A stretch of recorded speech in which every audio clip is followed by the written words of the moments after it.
By rights, 32-year-old William Ashley should be at home in Brandon, celebrating Christmas with his wife Ella.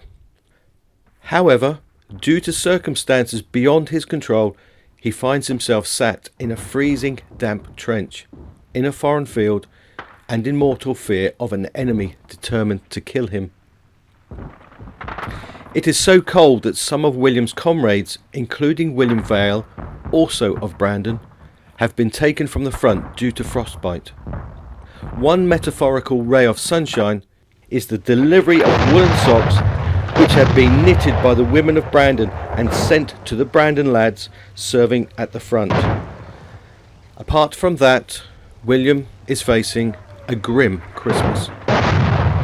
William cannot complain. After all, he has served in the army for over 16 years. He saw action in the Boer War, for which he received the South African Medal, and 4 years ago, upon finishing his career in the Rifle Brigade, he elected to remain as a reservist.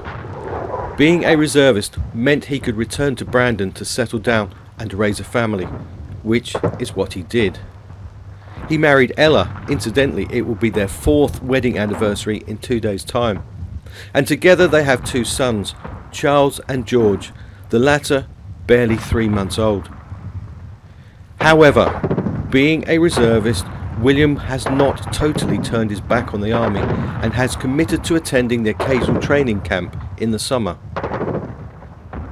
He also knows reservists are among the first to be called up in the event of war, which is why he is not at home with his family and instead sat in this trench. This is the choice William made. This is Flanders, Christmas Eve of 1914.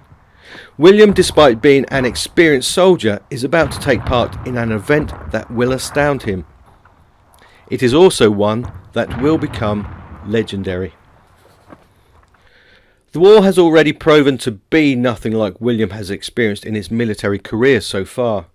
He knows the enemy are just a few hundred feet in front of him, but they are doing like him, sat in their own trenches and meaning no one is attacking the other.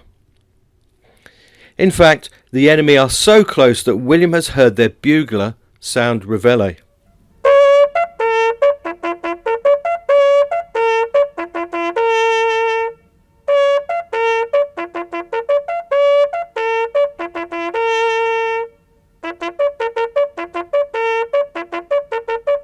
So perhaps it is from the fear of being a sniper's next victim, or perhaps the sides want to have a peaceful Christmas, but tonight it seems eerily quiet.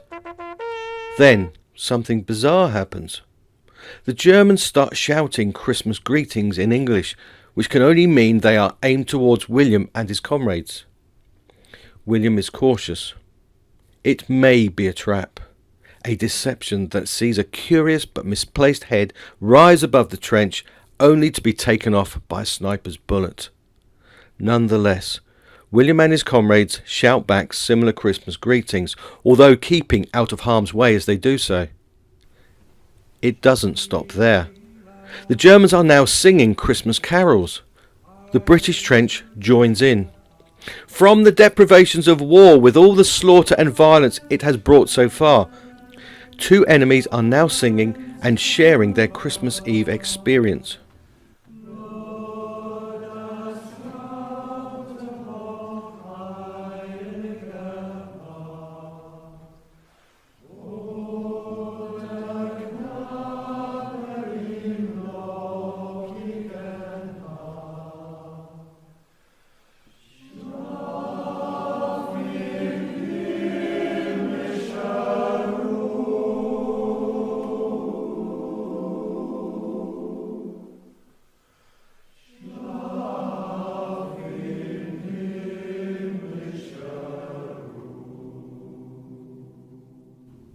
Having sown the seeds of cordiality, the following day, Christmas Day, the Germans continue to be friendly, which is reciprocated by William and his comrades.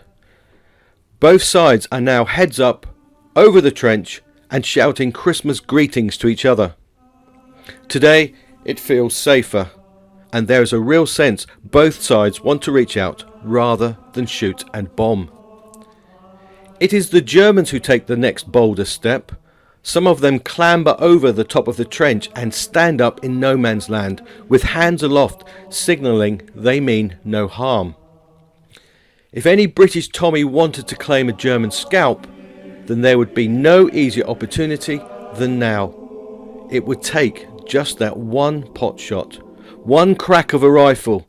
After all, William has spent over a decade being trained in how to kill in battle, so maybe he would have no qualms about taking their lives so easily, and in all honesty, no one would blame him because the enemy has taken the lives of so many of his comrades. Perhaps one of the men stood in front of him across no man's land was one of those involved. But William does not shoot, and neither do any of his comrades. The Germans' initial nervousness passes and they walk slowly towards the British trench. Then someone from William's trench follows the Germans' lead, climbs up over a ladder and makes his way into no man's land. He is closely followed by others, including William Ashley. Finally, at midday on Christmas Day of 1914, the two enemies meet and shake hands. They chat while exchanging tobacco and cigarettes, with one of the Germans telling William he is already fed up with the war. Eventually, the men are recalled back to their trenches, and what will later become known as the Christmas Truce is now over. Both sides will not fire upon each other for the rest of the day, at least not where William is. The Christmas Truce is never repeated again. It is the only Christmas that William will see in the trenches. 8 months later, he will be demobbed, with his army record describing his career as exemplary, although he will return to France before the end of the war as a labourer to help rebuild infrastructure behind the lines. His war will finally finish 4 months after the armistice, when he will return home a second time, but by then his body has suffered with arthritis in his right shoulder. Mind you, he still leads a good life until his death in 1958.